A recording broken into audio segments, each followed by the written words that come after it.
Kasubdit Penmas Polda Metro Jaya, AKBP Reonald Simanjuntak, mengungkap isi tas dari Arya yang sempat dibawanya ke lantai 12 gedung Kemenlu pada 7 Juli 2025 malam.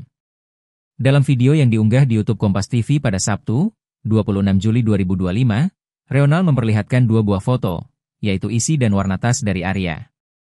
Adapun tas tersebut berukuran cukup besar dan berwarna hitam.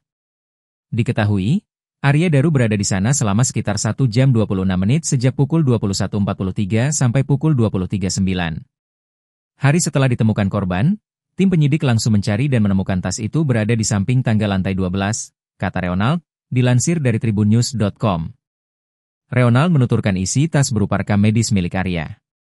Dia mengungkapkan rekam medis tersebut tertulis tertanggal 9 Juni 2025. Bahwa penyelidik menemukan rekam medis korban di salah satu rumah sakit umum di Jakarta tertanggal 9 Juni 2025, jelasnya. Isi lengkapnya nanti akan disampaikan pada saat rilis besar.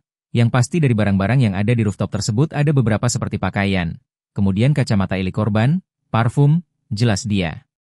Sebelumnya, Kabid Humas Polda Metro Jaya, Kombes Ade Arysyam Indradi, sempat mengungkap Arya memang sempat pergi ke lantai 12 gedung Kemenlu pada 7 Juli 2025 malam. Daru saat naik ke rooftop terlihat membawa tas gendong dan tas belanja. Namun barang-barang itu diduga ditinggalkan oleh Daru di rooftop. Meski berhasil menemukan tas yang ditinggalkan Daru di atas rooftop, namun polisi tidak menemukan HP korban. Ponsel utama yang biasa dipakai Daru sehari-hari itu hilang.